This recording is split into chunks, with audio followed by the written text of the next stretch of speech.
Betsy and Thomas here for the American Intelligence Media, where today we're decoding Trump tweets of September 24th and 25th, and we're reviewing that remarkable UN speech we just heard given by President Donald J. Trump. Welcome to the show, Thomas.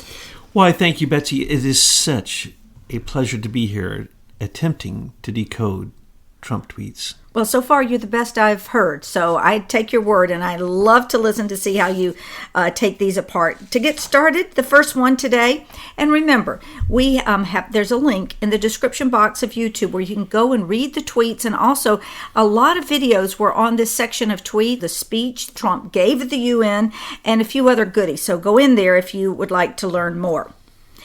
The Democrats are working hard to destroy a wonderful man, and a man who has the potential to be one of our greatest Supreme Court justices ever, with an array of false acquisitions, the likes of which have never been seen before. Yes, it says acquisitions. Well, I think it's supposed to be accusations. Accusations. He spells like I do sometimes. But there could be some hidden meaning there that only you, Thomas Paine, in the ass of the globalist, could figure out for us. Well, yes, acquisitions, these are acquired agents of the CIA. As a matter of fact, Dr. Blasey Ford works as a university professor at Stanford, the number one place to basically enlist people into the CIA. And she is that person who does that. And so she is an acquisition to the Dianne Feinstein attempt to basically make sure that impeachment goes forward. Remember, this is not about Kavanaugh. It is about impeachment. They believe that if they can stack the Supreme Court, that when the impeachment vote comes, that the Supreme Court will support them. Well, it's not going to happen, folks. There's going to be no impeachment. And these accusations are getting more absurd every day, but they're nothing different than what we saw when David Brock basically said to anyone, I'll pay any whore hundreds of thousands of dollars to come forth and say that they had sex with Donald Trump. Okay, so who do we have? Stormy Daniels. Who do we have now? Dr. Ford. She is nothing more than fake, and they're going to keep stalling because they do not want him to start in October, Kavanaugh. They don't want him in, and it isn't really about what the Democrats say. Any individual Democrat is going to give an excuse, but you know what? They all give different excuses because left-leaning liberal socialism always has their own personal interests up front. Well, you know, a while back you indicated that Kavanaugh would be kind of he's being thrown into the swamp to stir things up. And wow, has he stirred things up? It's exactly what we said, and it will come down. They probably won't vote him in. And it doesn't matter. Trump is going to get who he wants in the second round. This was simply a midterm October surprise, starting early, that continues right on through, just like the declassification of documents. This is the most ridiculous display of the end to the political careers of people like Dianne Feinstein, Cory Booker, Kamala Harris. They made themselves to be such idiots in this. How could anyone support them after that? And remember, the 10 Republicans in name only, the rhinos. Actually, they're globalists. If you really look at their background, they're just puppets for the globalists. Okay, so the 10 globalist rhinos who aren't going to vote for Kavanaugh have ended their career also because they've shown themselves to be non-MAGA. They've shown themselves to be basically ridiculous. They're going to believe this pathetic CIA perception management, disassociative narrative manipulation. This is ridiculous. What it's about is what you said it's about. It's because Huma Abedin whispered in Lindsey Graham's ear, ask Kavanaugh about military tribunals and whether domestic supporters of foreign nations meddling in our election could be put to death. And he said, well, of course they can. And this is what stirs them up. That's what woke them up. You talk about us getting woke. The swamp woke. And so now they're finding anything to keep Kavanaugh out. So that brings me to the next tweet, which is remember the midterms. And this is important, folks. I get emails from you asking, well, who should I vote for in our state? Who's being recommended? If you listen to Trump, he's saying that for the midterms, he wants you to get in there and vote all GOP. He needs a team that will support him. The coach has asked us to make the selections. Our job is to get out, cast that vote, and go GOP all the way. And that, at this point, is the best he can do because the primaries have placed the MAGA followers as high as they can be. Now it's whoever it is, the Republicans fighting the Democrats. We should, of course, vote, as he says, all Republican. He needs those votes. Every single Republican vote counts. And midterms are usually ignored. But because he is the greatest political leader of his party, a party that really didn't even want to accept him, and now he leads better than anyone has ever led it before, anyone he supports seems to be immediately elected. So he is the best leader. He's the leader of the MAGA party, not just the Republican Party, which is a non-globalist party. He's doing a great job. And if you look at what Hillary and Obama, Barry Soetoro, did and are doing in terms of being leaders of their party, they are pathetic. Worse than pathetic. It's so embarrassing that the candidates don't even want them to come support them. And look at the historic rallies that Trump is having. It's unbelievable. 20,000 were waiting in line after he packed the last place in Springfield, Missouri. And this is typical everywhere. He's a rock star in a political arena that had become dead and just filled with angry people who hated politicians. So we just have to support him, saying basically he's doing the best job any leader of his party has ever done. Well, when you see the way that Trump and the MAGA movement has taken over the Republican Party, it's like the people had their own coup d'etat, and maybe the swamp doesn't realize it. First, the people are taking over. They had to choose one party, so we'll go with the Republican Party. We're taking it over. Pretty soon, it'll just be a straight MAGA party. We'll get all those establishment Republicans and rhinos out. And the other thing that the people are going to do is we're going to have our own coup d'etat to take over the government in Washington. And in this corruption, which is just huge and vast. But the people have POTUS's back, and with that, he can be stronger and faster, perhaps, in cleaning the swamp. The next tweet reads, Republican Party favorability is the highest it has been in 7 years, 3 points higher than Democrats. And that comes from a Gallup poll. Please remember, all those polls are slanted. They're usually 10 to 15 points off against Trump. Let's remember, during the election, all the polls said he had no chance, and they were 10 to 15 points off. So these are 10 to 15 points off. Now, let's remember that just, not more than 3 weeks ago, the Dems came out and they said, absolutely, they are 12 points ahead. 100%, all the polls, they've checked them all, didn't quote any of them, 12 points ahead. Now we find they are what? 3 points down. 47 to 44. Never before in history has that been the case. 1 point difference, 2 points difference in that particular stack up in a poll determines who wins. And so what we're looking at now is the best that we've ever seen. Add 10 to 15 points to the 3-point lead that he has now for the Republicans, and it's not a presidential election. It is a midterm. And what you're looking at is the big red tsunami. And every vote counts. I just want to remind you of that incredible image of Trump standing there at the Naval Academy graduation, shaking every one of those graduates' hands. Honestly, I'm much younger than Trump, and I don't know if I could have stood that long to do it. And if he can do that for the Naval Academy graduates and America, you can get up that day and go vote. The next tweet. Despite request, I have no plans to meet Iranian President Hassan Rouhani. Maybe someday in the future. I am sure he is an absolutely lovely man. I got the biggest laugh out of that after he just ripped him to pieces at the UN, basically called for his overthrow and the support of the people that he's ripping off, said that he stole billions, he and his gang, basically. Then he says, I'm sure he's an absolutely lovely man. Absolutely lovely terrorist. That's the reason that Trump isn't doing any business with him.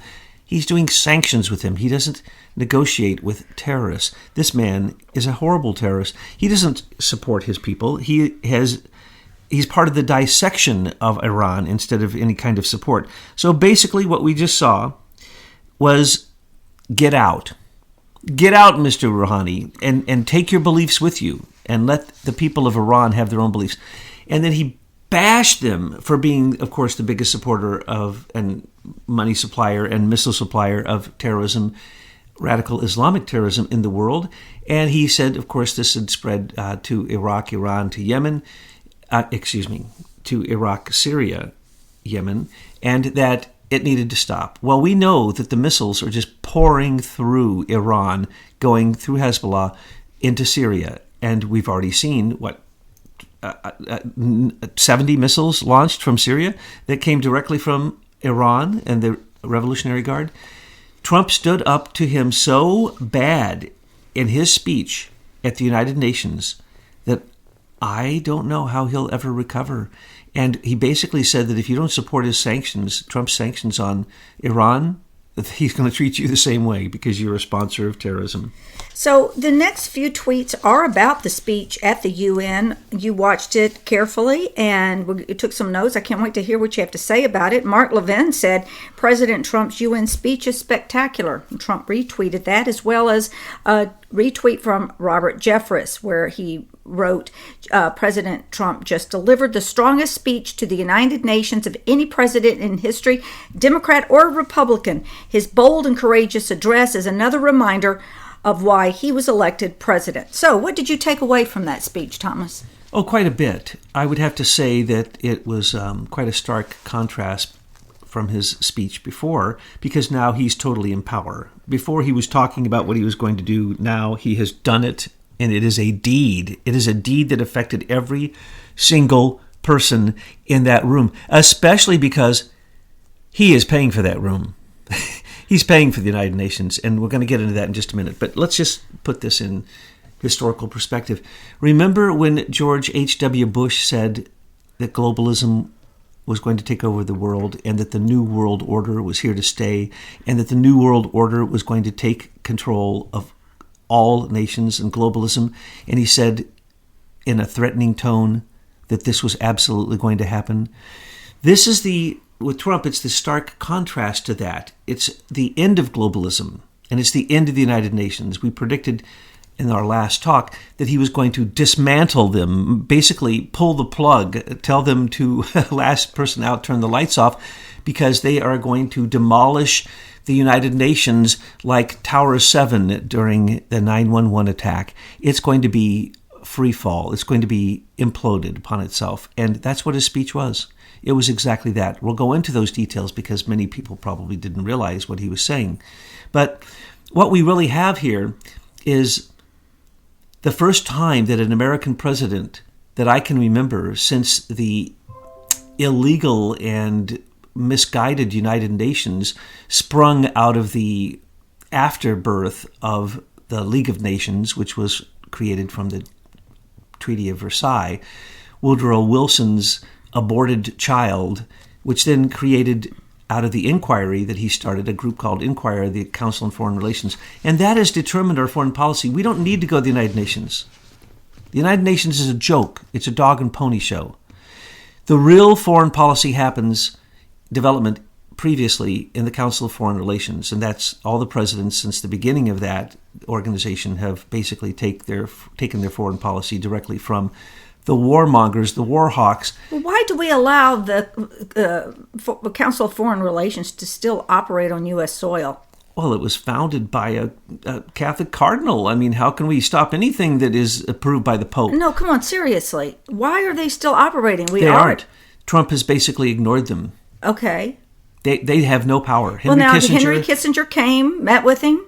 He met with him twice, and he met with him recently a third time. And what Henry said was, go China, go China. America no longer exists. So, Mr. Trump, I can get you some deals like I got the Clintons. I can get you on a board that will be better than the Walmart board. Okay? And Trump said, no, go jump in a Chinese lake. You and Eric Schmidt and James Breyer and all of you oligarch pigs who think that you're going to ride the back of China over the top of America, well, you're all wrong. That Council on Foreign Relations, all those people, they spill over to Britain. So it's all one big rat's nest of globalists. They are an extension of the Royal Institute and basically the Round Table and the Pilgrims. and all the whole group of them. It The all people came that out of think Britain. that they rule America, because that's what they've been told. This is what they do, and we are having our own coup d'état to overthrow the people who are corruptly and unconstitutionally running America.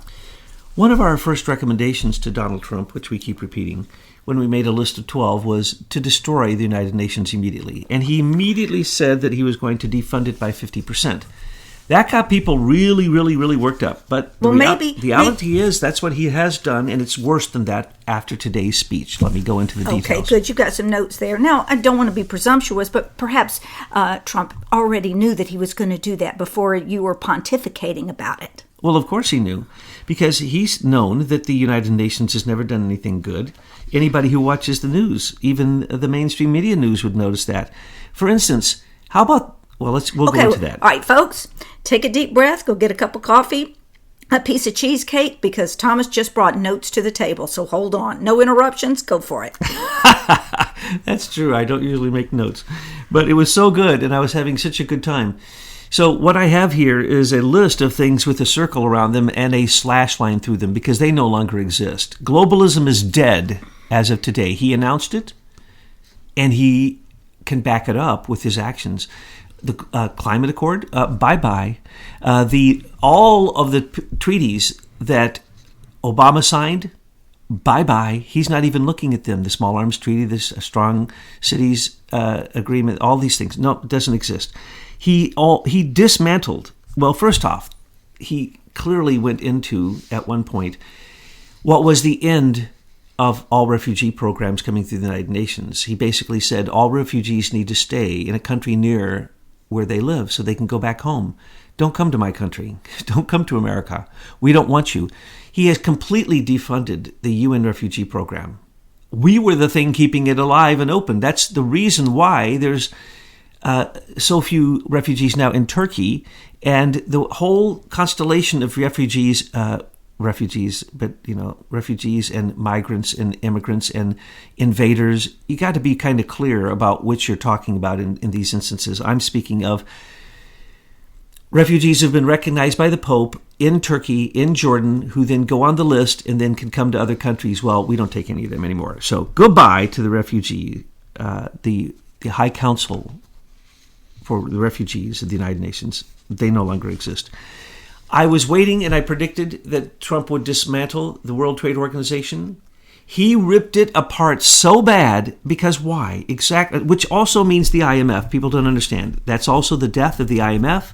It's also the death of the WB, the World Bank. When you say the World Trade Organization is crooked, it's corrupt, it doesn't doing its job, and that China has come in and basically used it to get advantages in tariffs, get advantages in stealing intellectual property, get advantages in everything. And what he's referring to in his talk today was that China, in every country that it has gone to buy huge amounts of resources, and the money was taken, of course, from ripping off America and letting the people in the White House rip off America through China. That would be Hillary Clinton, Bill Clinton, because they sat on the Walmart board as a paid position. So every time you went to Walmart, Hillary got her piece of the pie.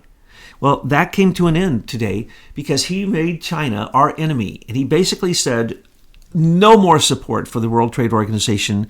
Only an insane person could support an organization that would do these evil things. He did not name China because there are other countries that do the same, but China was the person he was referring to. So basically, goodbye, World Trade Organization. That means goodbye, fake International Monetary Fund, and goodbye, World Bank. And he also specifically said that the U.S. form of giving out foreign aid is being completely transformed. We've already pointed out to you that he stopped what is called OPIC, which is a corrupt organization that just gives to the same old cronies foreign aid from America. That's OPIC, not to be confused with OPEC. Which he also ripped to pieces, yes. OPEC today. And he said it's crooked, it's corrupt, and they better stop. He threatened them. If prices don't go down from $81 a barrel to something less tomorrow, there's going to be hell to pay with OPEC. But anyway, OPEC has basically been thrown away.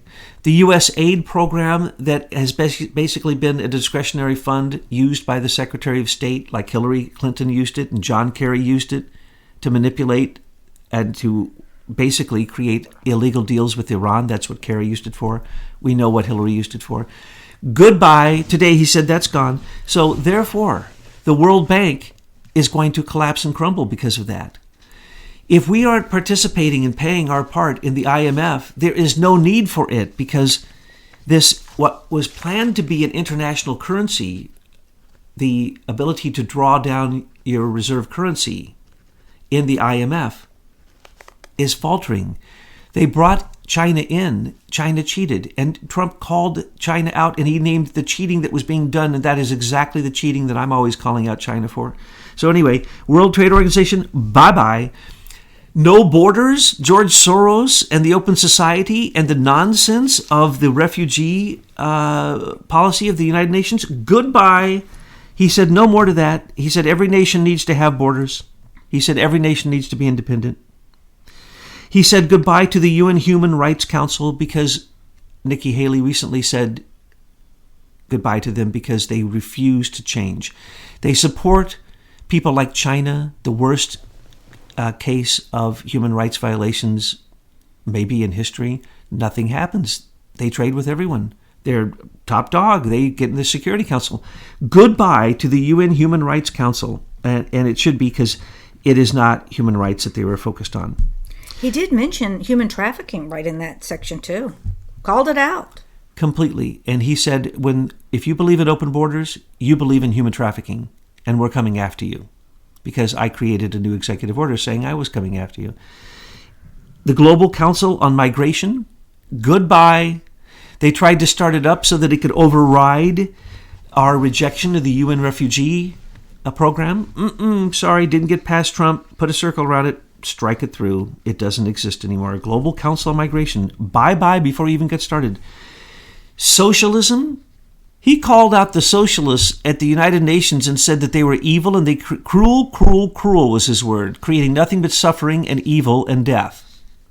And then he pointed out Maduro in Venezuela and basically called on the world to stop that socialist madman. And then he hammered on socialism like no one I have ever seen in the history of humankind ever clearly explain that if you're a socialist or a country with a National Socialist Party, or that's Nazism, or the French Socialist Party, or any Swedish Socialist Party, they all lost, by the way, in the recent election in Sweden, because they've been taken over by the, not migration, the invasion, folks. So he said goodbye to socialism. It's evil. Anyone who wants to have anything to do with it is evil. And he even said, let's rise up against Maduro in Venezuela. Look at the example we have there. And what he was saying was, China, I noticed that you just got involved in Venezuela. You better get out, because he went back and quoted the Monroe Doctrine. Holy Lord. He quoted the Monroe Doctrine and basically said to China, if you're coming into our hemisphere, the Western Hemisphere, we're coming after you. Get out of Venezuela. That's what he was saying. It was so amazing. This is probably his very savvy speechwriter, No, this is him. Okay. Those were his words. His speechwriter used some fancy words now and then. But those are his thoughts. That's what he says all the time. He clearly says this thing, but he's never said it with such power before, with such a warning. He was basically saying, I am the landlord here. Y'all are charging too much for doing the little that you do. And then he went down the list of who he is not supporting and the programs not supported at the UN. And he basically said, Iran, goodbye. He called on every Iranian to stand up and overthrow this regime. Holy Lord, no one has ever told the truth like that. They always do it through rogue CIA, the CIA, through George Soros, color revolutions. He's just stood up and said, folks, I support you. Okay? Oh, the UN peacekeepers, who I like to call the blue helmet rapists. Well, that's what they are. He basically is defunding them. We are the number one funders of this stupid group that says they're a peacekeeping group. They've never kept peace anywhere. As a matter of fact, their history is a trail of corruption, of rape, of murder, of aiding whoever side it was that basically the rogue CIA wanted to support. That's all it was. It was nothing more than an official rogue CIA arm that was trafficking in drugs, human trafficking, sex, raping. They were accused of so much rape that I don't know why they just weren't closed down altogether. All right. Put a big circle around UN peacekeepers, draw a slash through it. They don't exist anymore. They can't exist without Trump's help. And if he just defunded them, it's certainly more than 50%. They will no longer exist in a year. Okay, the war on drugs. He said, get on board with my war on drugs or I'm coming after you. Now let's remember, who is he speaking to? Who creates the opiates that come across our southern border? Those would be Chinese pharmaceutical companies. Okay, let's remember where this stuff comes from. That is a war on drugs. And if you don't help him on the war on drugs, and if in any way you support these drugs coming to our southern border, it's a war on you. Well, it's an infiltration of the Chinese to kill Americans. Well, he said that. Yeah. He literally said that this is open borders and the pharmaceutical war on America with drugs is a war to kill Americans, and it's nothing short of that, and that is exactly right. He touted that ISIS and is no longer in Iraq and Syria, but they've also been blasted and blown up anywhere else they've raised their flag. And what does this mean? This means, sorry folks, I'm no longer Obama. I am no longer Barry Soetoro. I am not bombing 7 countries because I need to support a radical Islamic fascist attack, a crusade, a reverse crusade upon Europe. No, I stand against ISIS. I stopped paying them $1 billion a year in Syria. That's the reason they no longer exist there, not to mention that I actually bombed them for the first time. Obama bombed everything except ISIS. He bombed everything except oil pipelines. But no, what is Trump doing? It's the end of radical Islamic terrorists. And he basically said that when he went to Saudi Arabia, that he warned the United Arab Emirates, he warned Qatar, he warned Saudi Arabia, Iran, Syria, he warned Hezbollah, Hamas, if you support radical Islamic terrorism, I'm not doing business with you. And we've seen that happen. And I have gone into that in great detail. Okay, so ISIS, put a circle around it, put a slash through it. Oh, the next one, I love this one. Woo! Put a slash, a circle around, and a slash with the face of Angela Merkel.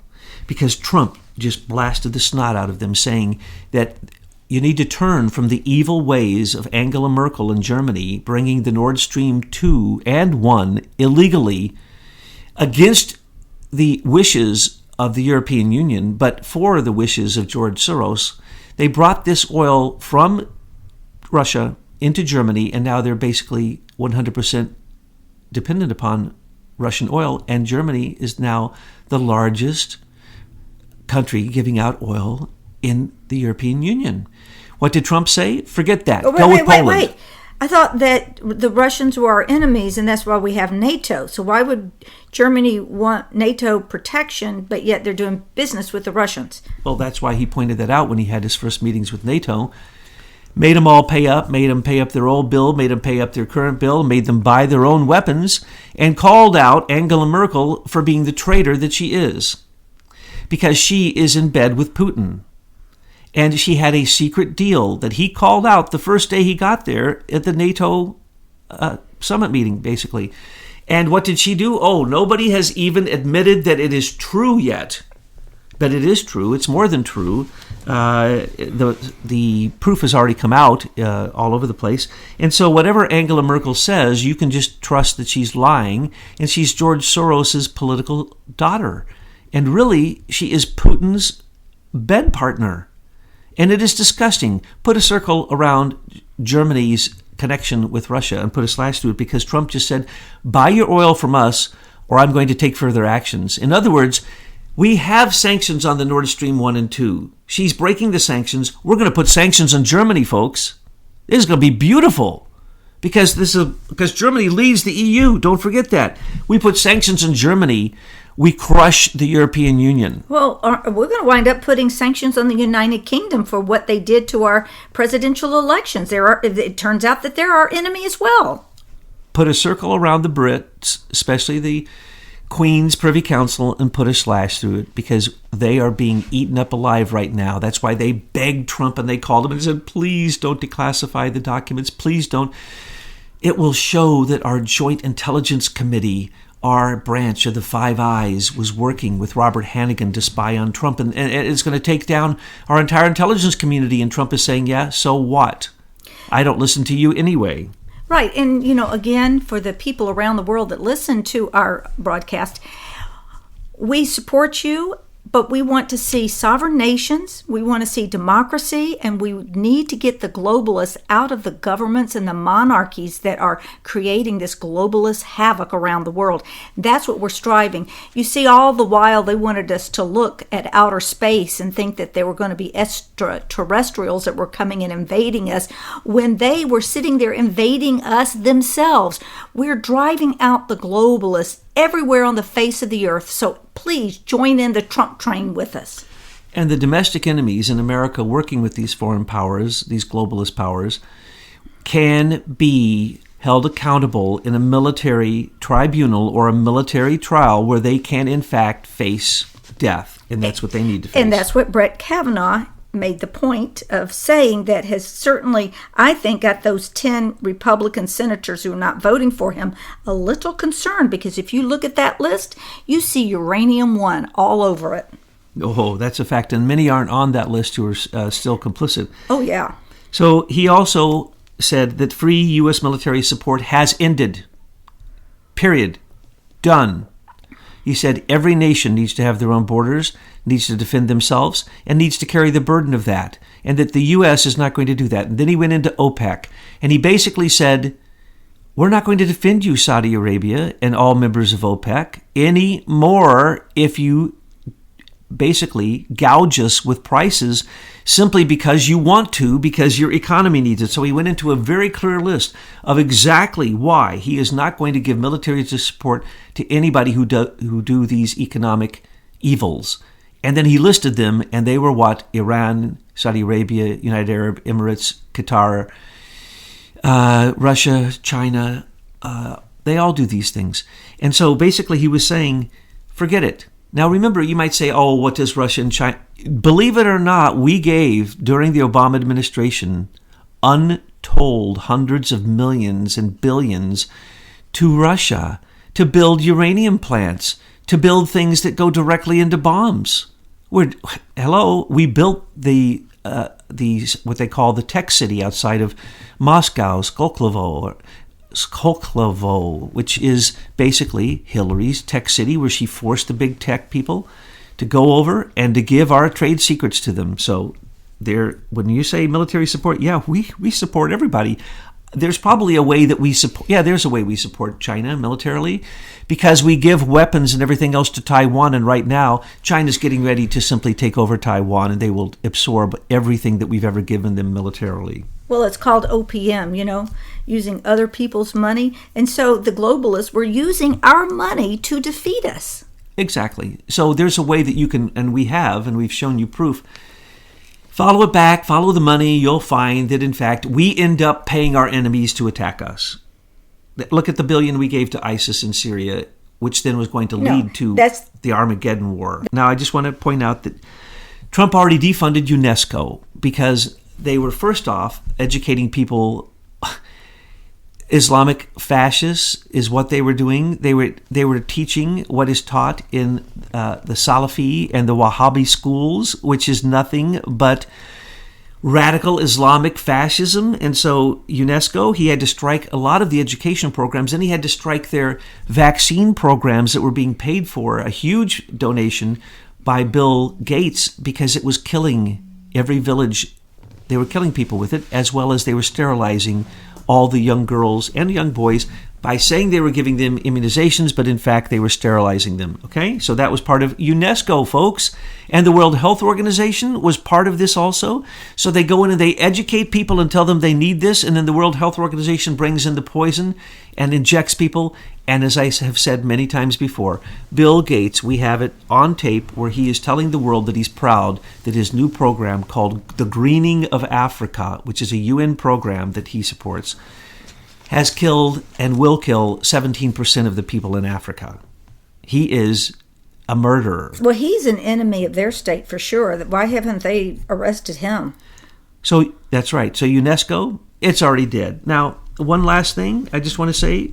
First, I'm going to say he said, patriots, so many times I stopped counting. Patriots, patriots, patriots. Nationalism, he said, we must have our own borders, our own sovereignty, our own nations. But he also mentioned about intellectual property theft, and I feel like he was pointing to China, but I want to know when something's going to be done here in this country of ripping off the innovators and entrepreneurs that are inventing things that the U.S. Patent Office and Serco just rip off. Yes, that form of globalism, which the United Nations is the perfect incarnation of, it's the perfect example of, is exactly that. Who cares about the individual? We're going to take whatever the individual has, we're going to steal it for globalism, because the thinking of everyone is better than thinking of just an individual. That is a myth that has never worked in politics, in any nation, in any tribe, or in any social experiment that has ever been on the face of the earth. Now, I just want to say that, sovereignty, populism, nationalism, patriotism, he said everybody should be that in their own country, and that everybody should respect everybody. And he said the nicest things that anybody could ever say to a group of nations from around the world. But he also put them in their place with such power that no president has ever spoken that way before. He said it calmly, he said it beautifully, and he only added a few of his little quips, because every time he adds a quip, what he's saying is, I really like what I said there. It's like saying amen, right? So he added a few of those quips. It's got to be good. It's going to be good, or it's very bad, or, those little quips he makes. But besides that, the speech that he gave puts every speech that Obama gave, if you took the best part of every speech, it doesn't even compare. It is dirt. It is mud. It is garbage compared to what Trump said, which was truth, which was putting God into America again instead of Allah or every other God on the face of the earth besides a Christian God. He put safety back in America. He's brought $10 trillion worth of prosperity back, and that is a very conservative estimate. He has pulled us out of all the bad trade deals, and so he basically said exactly what we said he was going to say, which is, the United Nations, you're coming to an end.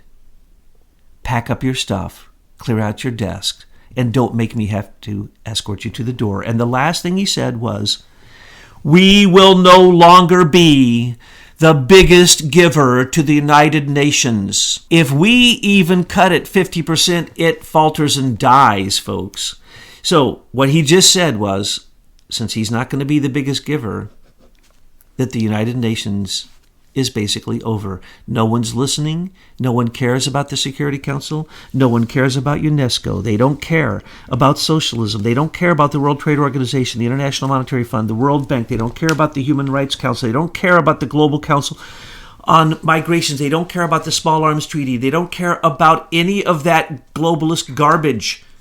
Because why? It never worked. It was a dream of a small group of people that wanted to put the control of the world into their hands, because they pretty much at that point had like 75% of it, 50 to 75% of it. All they needed was to pull in a religion that would combine all religions, and they have that going on in Kazakhstan, in Astana. Astana. It's already set up. The whole UN buildings, the new UN buildings, are all available. They've already been built, and they're being awaited in Kazakhstan, right next door to Russia. And the Pope has been invited to be the head of all churches. And we already had what were the organizational arms of a world economy. And we were, believe it or not, we were the world military. America was. We were simply the world military for the United Nations. Remember, George H.W. Bush put us into war in Iraq with a UN resolution, not a vote of Congress to go to war. Okay? A UN resolution. That's how powerful George H.W. Bush was in putting globalism into the United Nations and taking over control of our constitutional republic. So, if Trump stops being the biggest donor to the United Nations, folks, it is as we said, it's all over for the UN. The party's over.